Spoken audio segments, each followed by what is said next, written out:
Hello, friends. So today I'm joined by my husband, Sean, to chat about episode 5 of Wheel of Time. A little recap if you're new or if you didn't see last week. Sean has read all of the books, so he's very familiar with Wheel of Time. But we have slightly different opinions on episode 5. We both enjoyed it, but I think I enjoyed it a little bit more than he did. I enjoyed it from a TV watching viewpoint, but didn't love how it felt like nothing happened in that episode. And it's probably unfair, but to me it felt like nothing happened in that episode. It was a good performance. All the actors did great. Yeah, he doesn't care for the fact that this first season is only 8 episodes and we just spent an entire episode on, we'll call it a non-playable character, an NPC. Pretty much, This yeah. other person that's not one of our main people. But I feel so the opposite. I loved how much time we took in this episode.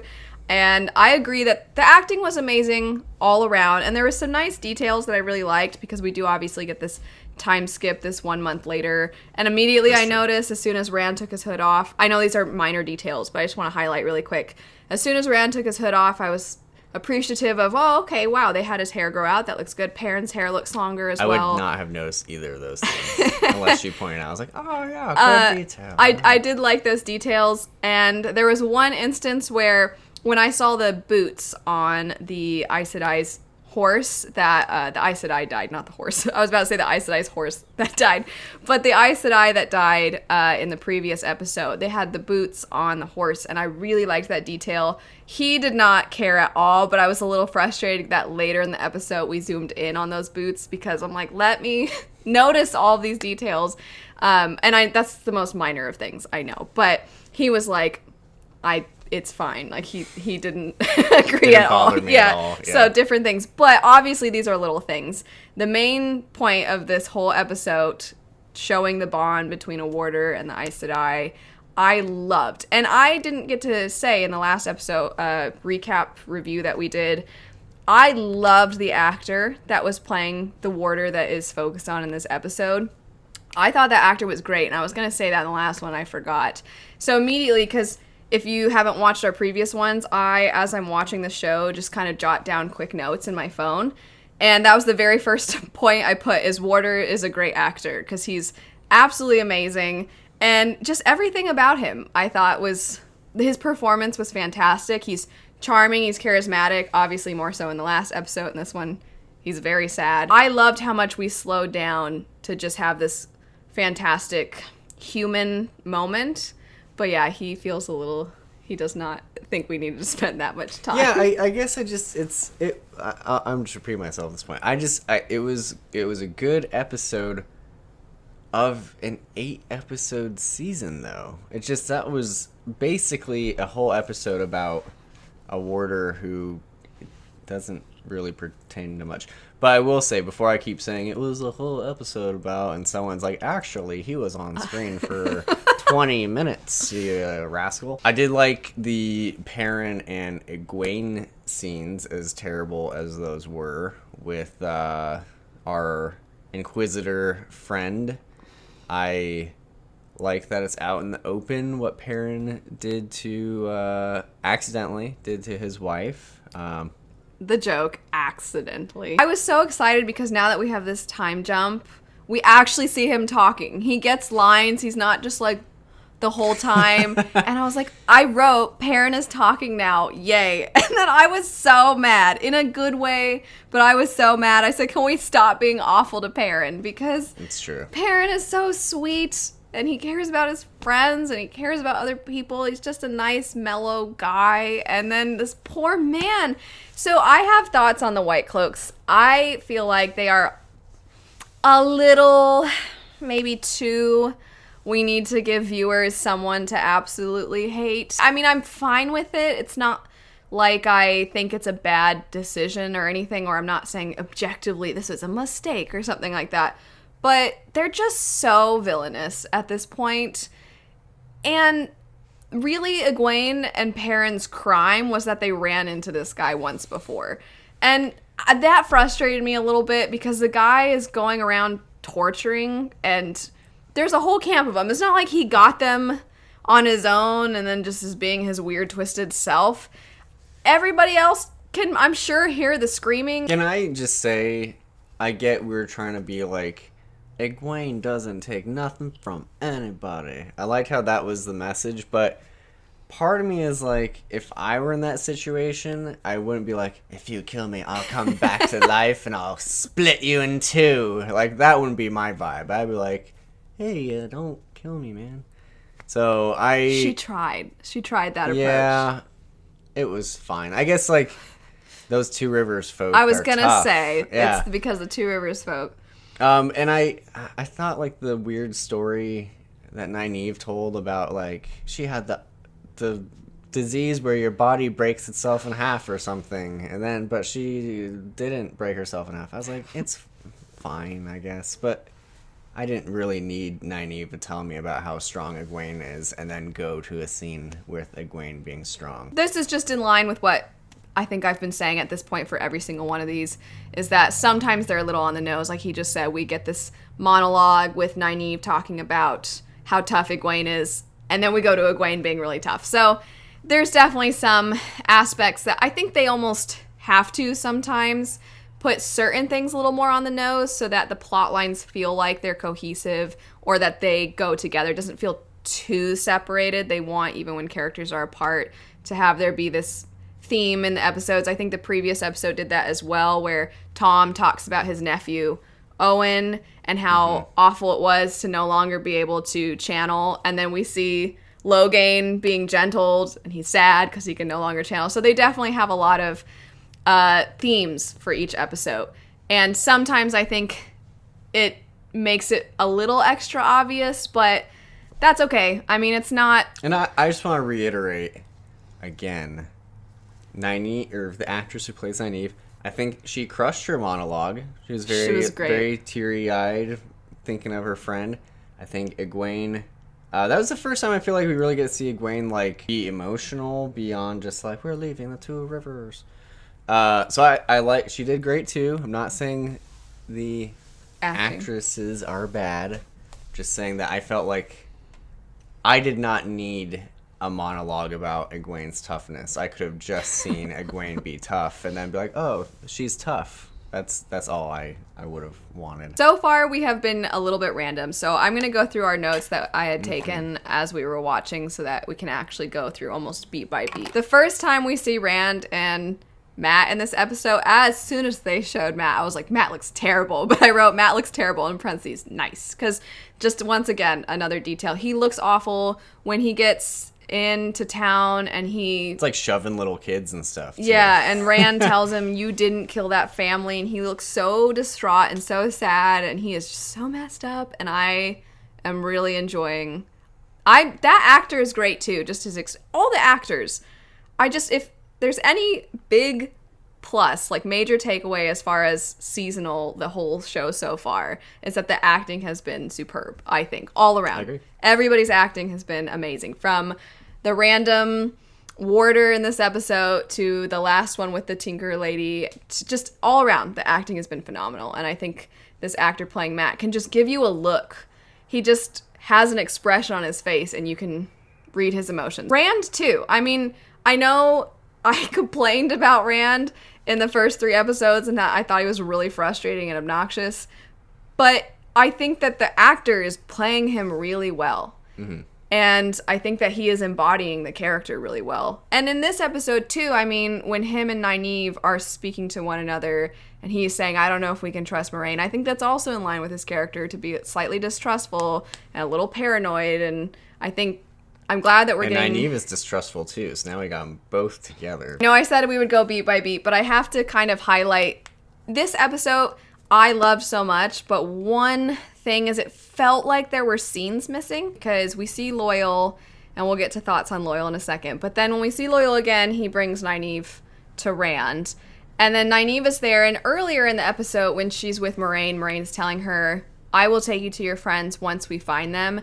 Moraine clearly doesn't have the best eyes and ears about the city, because unless Loyal is the eyes and ears, but we don't know that for sure in this episode, so I'm assuming not. But anyway, we see Nynaeve reunite with Rand, and then we see Nynaeve in the last scene of the episode back at the tower again, and Nynaeve does not seem like the kind of person that would go back to the tower. So I guess I'm a little confused. She seems like, because when she's talking to Rand, she's saying, we'll find them and then we'll go back. And then figure it out. Yeah, because she says, they think Matt is a channeler. They've seen, which that scene was great too, where they see Logain. So they see this, they think that's what's going to happen to Matt.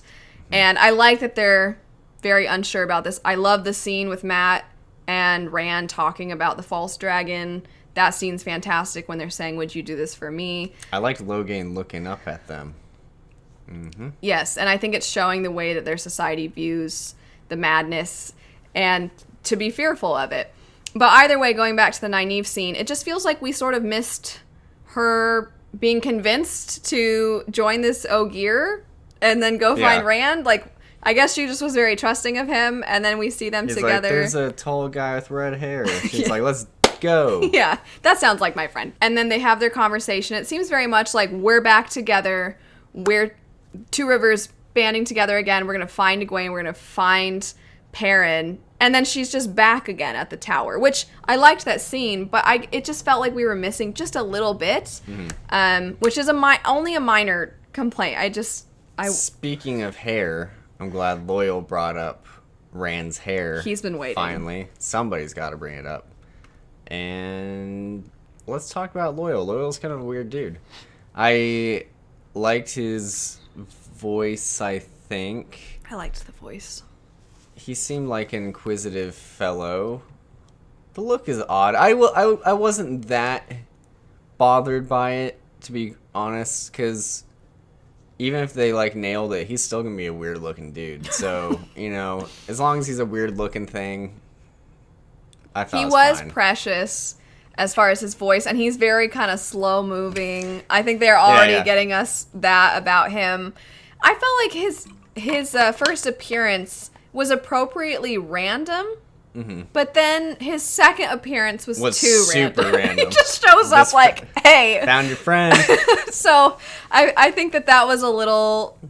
I also like that Rand's really baffled by him. I like, he's just like, he just looks very unsure the entire time that Loyal's on screen. In my mind, I'm like, be nice to him. He's really sweet.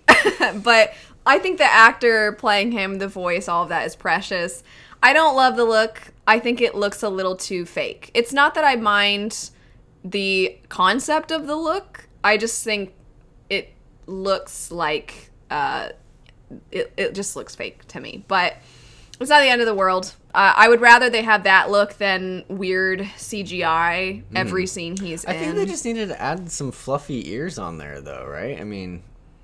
We probably don't need to debate the look of Loyal. Let me know your thoughts on Loyal's look. The sets, I thought a lot of the rooms that they were in this episode, I liked a lot of the looks. I know I've been kind of picky in previous episodes.